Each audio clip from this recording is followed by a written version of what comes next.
And I get up to the top of my driveway and I turn and look, and there's 6 sheriff vehicles. And they're looking out over the valley. They're not looking where I am. So I just went off the cliff. Partners once again, a little business between friends, and always just a step ahead of the law. Always just a step ahead of the law.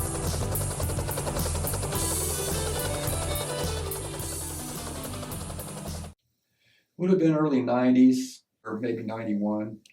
So I was up at the house and I saw this airplane come up the valley, fixed wing or single engine, and it came and it was just flying up the creek. And as it went by my place, it went up on one wing like that as it went by and then leveled back out. And I thought, oh, they're looking at my greenhouse, and I didn't worry about it too much because like I say, it looked like it was more like a cold frame, like a short thing, and stuff. About 2 weeks later, this helicopter came into the neighborhood, and it was the Redding CHP helicopter. And it started flying greenhouses, and it didn't go to mine first. It flew several of the neighbors, as they went around. We were all concerned, but we thought it was like just a look over, because they used to do that in the spring. They'd come in and look for greenhouses and then mark down the locations and come back in the summer and start their raids in that area, or come back to look where they might want to raid and put it in their LORAN system, is what it was called before. It was called a GPS.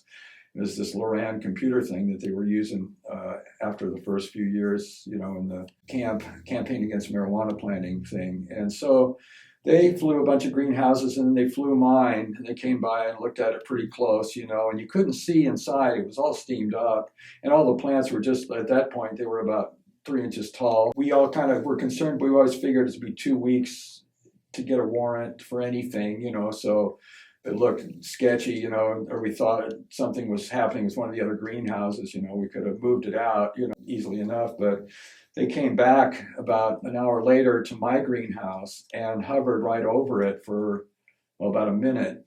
We were up at the house, watching stuff happen. I said, that's kind of weird. They didn't go back to anybody else's but ours.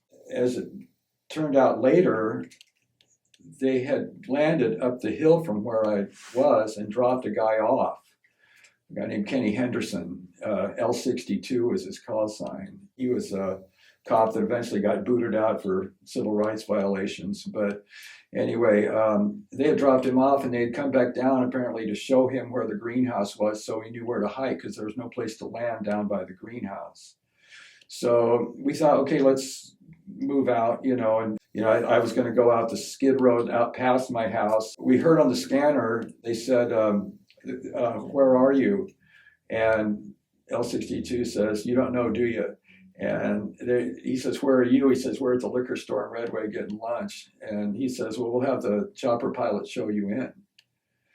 So that was kind of concerning, and they were shooting off a repeater, so when you hear that noise when they're talking, that means it's going off a repeater. If you hear them directly without that noise, that means they're close to you.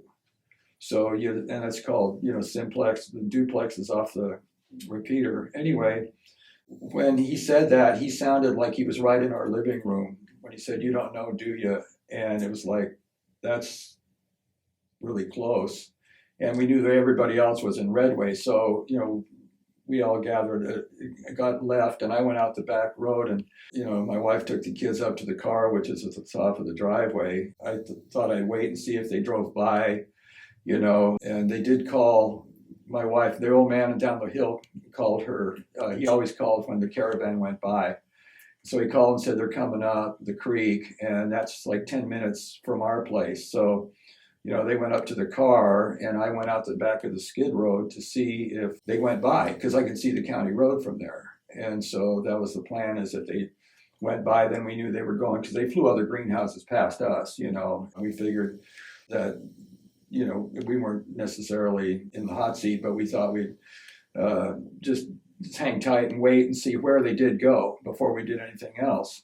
And so waited about 30 minutes and nothing had happened. I didn't have a two-way radio on me. I thought my wife was driving down the hill, and all that. I came back towards the house and I looked around and I didn't hear anything. And the greenhouse was down a separate road down below the house about 100 yards. You couldn't see it from the house. The driveway was down below the house. You had to hike up to the house from the driveway. So I walked down to the driveway and turned and hiked up the hill, and everything seemed quiet. So it didn't really concern me. And then as I was going up towards the car, I heard this kind of deep voice that sounded like the guy that was visiting when we heard all the stuff, scanner traffic. So I thought that was just him up there. Before this had happened, when they flew the second time, my son and I said, well, makes me nervous. So we went down and we took the trays out of the greenhouse and handed them over the fence and stuck them into the huckleberries around only 20 feet away, but down in the bushes. We had 800 plants that were 20 feet outside of the garden fence. I went to take the 91 or the 81 out that I had. It was 9 across and 9, like 81. And I couldn't fit it through the door because I built the frame outside and I didn't fill it up till it was in there. And I didn't want to drop the plants over because I would be breaking my summer starts because they were little, And so I just said, well, I'll leave this in here because they're probably not coming here, they'll probably get a warrant. They just wanted to look at it again, But when we heard the caravan was coming up, that was after we had moved these plants. So we had stuck 800 plants out in the brush, and so I went down, and as I walked up, I heard that voice, and I thought, well, there must not be here because he's still here. And I get up to the top of my driveway, and I turn and look, and there's 6 sheriff vehicles, and they're looking out over the valley. They're not looking where I am. So I just went off the cliff, basically.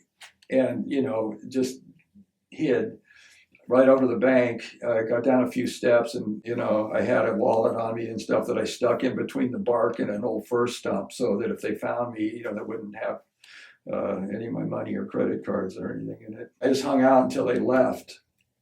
And then I went back to check it out. And what had happened is the crew had gone down and made the turn down to the area where the greenhouse was. And then I came down and went up the driveway, and we missed each other at that junction by minutes. I almost ran into him going to check it out. That was lucky. Better to be lucky than good. Best to be lucky and good. But, anyway, so they got the 81 plants in there, but they went around the garden and they went down and they dumped all my chicken manure and stuff out on the ground and just spread it all around, all my peat moss and things that I was going to use for the summer crop there. And they just kind of trashed it. I went and checked, and all 800 of them were still there in the huckleberries. And if they'd gone around the other side of the garden, they would have found them. But they didn't. They went around, the wrong side for them. So all they got was the 81 plants. They didn't go to the house because they didn't have a warrant.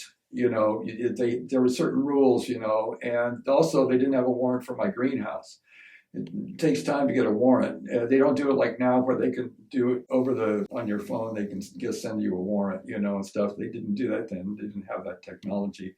So I lost those 81 plants, and we moved the other 800 out somewhere else. We just took them to a different location, and I didn't do my deprivator that year or ever grow anything there again for about 8 years. They used to, for years, they would, after they raided in honeydew, they would set the Loran for my garden, and that you'd hear them coming in the afternoon after the raid in honeydew straight from my place, and they'd fly right to that greenhouse where it was. I got rid of it. The next year, they were raiding up the hill. We had a 400-foot driveway, and we had an intercom at the top. And they came back down, and I watched them go by because I could see the county road from the house. And then we heard one of them stop at the top of the driveway.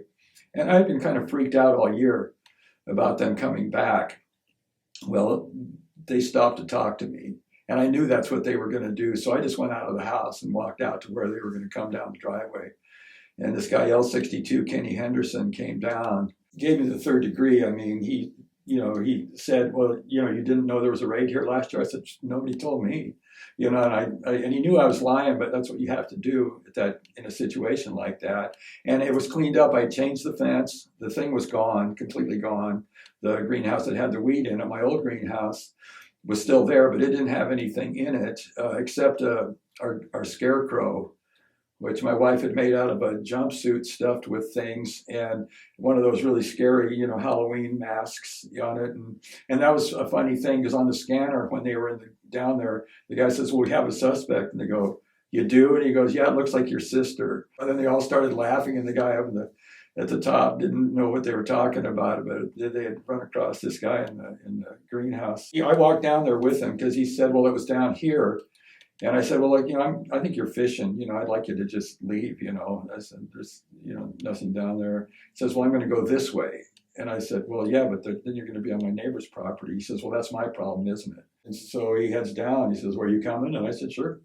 So I went down with him, but he had kind of violated my rights with some of the questioning and things before he turned his recorder on then he reached down to his belt, turned the tape recorder on, then, quizzed me, and we get down to the spot, and he said it was right here. And I said, I'd like to help you, but I don't know anything about it, And I mean, I changed the fencing and everything, but the old greenhouse was still there, but there wasn't really anything he could do. I hiked back up with him to the car, and he had a guy guarding the car up there, and stuff like that. And on the way up, another funny thing happened is that I had two other things happen where I was working for other people, where the sheriff left a card, says, we'd really like to speak to you, a business card, and so I had two of them from two other things that I was working with people where they got raided. And so on our way up the road, he says, so if you find anybody's growing weed on your property again, call me. It's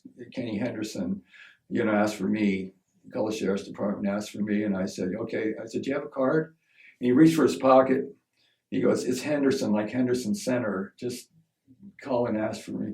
I almost got that third card. So that was the rest of the story. A year later, it was the follow-up. And I was really kind of glad because once the other shoe had dropped, it wasn't so scary because I worried about it until that, and then once that was over, it was kind of a relief because he knew there wasn't any weed down there.